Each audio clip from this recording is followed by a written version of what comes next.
I'm 17 now, but 6 months ago in the spring of my junior year in high school, I felt as low as I ever have in my entire life. My grades were not where I wanted them to be, and I was failing miserably at the sport I'd poured most of my life into. I remember sitting on the edge of my bed at 2 a.m. with my head in my hands after a particularly long night of homework, after a particularly bad soccer practice. And I remember feeling awful. An awful where I no longer wanted to have to deal with anything anymore. An awful where I no longer wanted to be on this planet anymore. And I hope that some of you here today remember when you were my age and you poured a huge amount of effort into something that you genuinely, wholeheartedly cared about, only to not achieve the kind of success that you'd hoped for, the kind of success that you dreamt of. Because it truly is one of the most utterly demoralizing feelings that there is. To study all night for an entire week for a test, but to still end up bombing it. To run as hard as you can every single sprint at practice, but to still not be good enough to deserve any minutes in the game. 6 months ago, I felt as if I'd lost my drive, as if I'd lost my purpose. And I don't think I can really put into words how deflating that feeling is. But you see, the problem is that I seriously doubt that I'm alone in these types of feelings.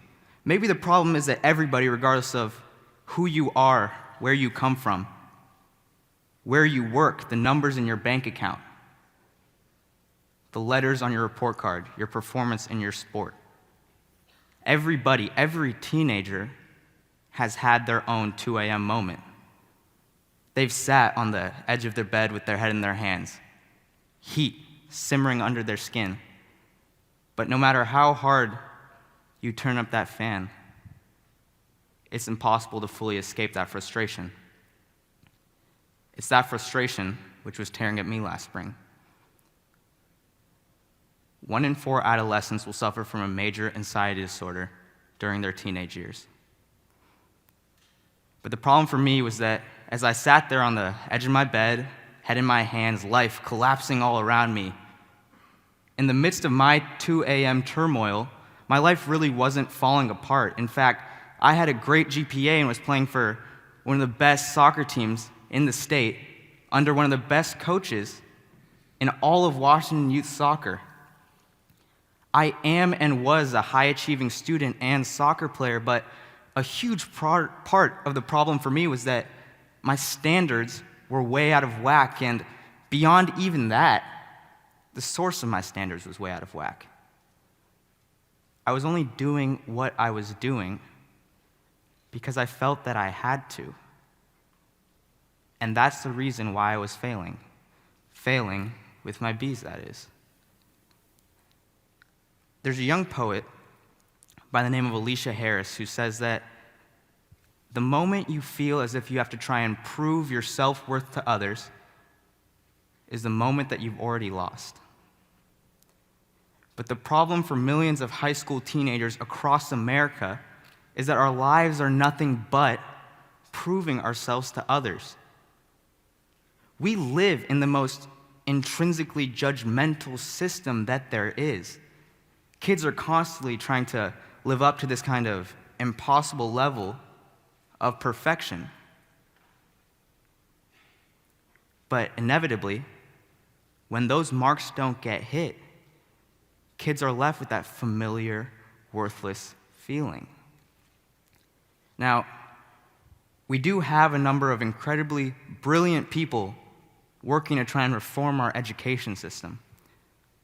But I think that the problem, the solution, lies far deeper than any set of laws, any system of education. I think that we're all working to fit this one preconceived societal mold of what it means to be a success, rather than trying to shift a system which really desperately needs to be shifted, because it's that system which shuns individuality. Yes, there are multiple definitions of success, Kids have more opportunities than ever to excel, but beyond that, we still have these prefabricated constructs, really no more complex than something off your average Sunday afternoon ABC Family sitcom. The jock, the tech nerd, the theater geek, the prep kid. And as long as kids are trying to confine themselves to these boxes, how much room is there really to grow? If you let it be, every day in high school is just another opportunity to get knocked down a peg. SAT scores, GPA points, regular tests, just droning on from class to class to class. The deep dark red color of an F on top of an essay. The ringing in your ears from a coach yelling at you. The hollow feeling in the pit of a girl's stomach the night of a dance she didn't get asked to. If you let it be, there's this constant negative, stressful vibe which really encompasses all of what it means to be a high school teenager. But kids need to learn that they can be and are worth something, regardless of what one myopic system has to say about it. One of my good friends, Adrian, is truly one of the happiest guys I know. He lives his life in a way that I feel most of us can only dream of living it. Adrian refuses to stress himself out with the tedious but obviously demanding nature of school.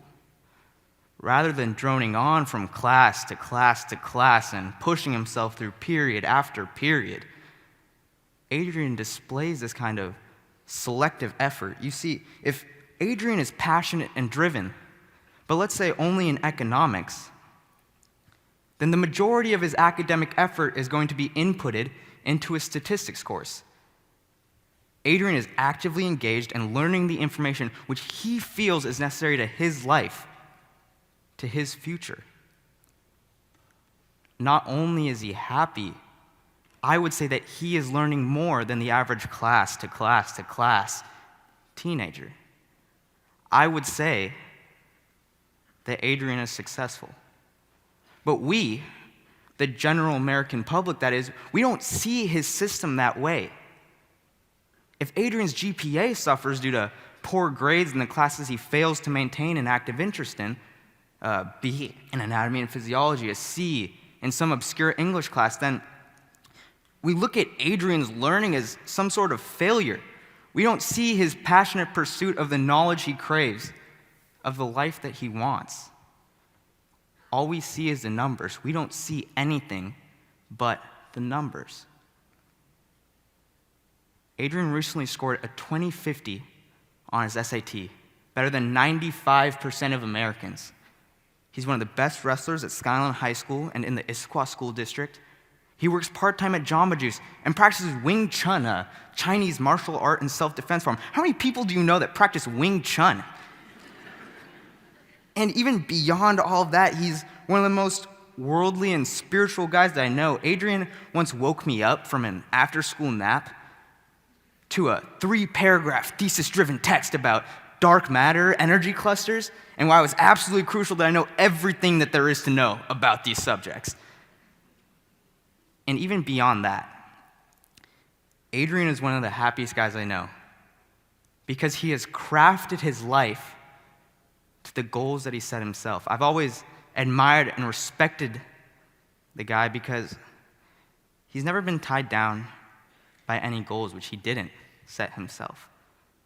Ask yourselves, how different would our world, our society be if we respected Adrian's passion to the same extent that we respect the honor student who pushes themselves through 6 classes they hate but still manages to find a way to get the grade?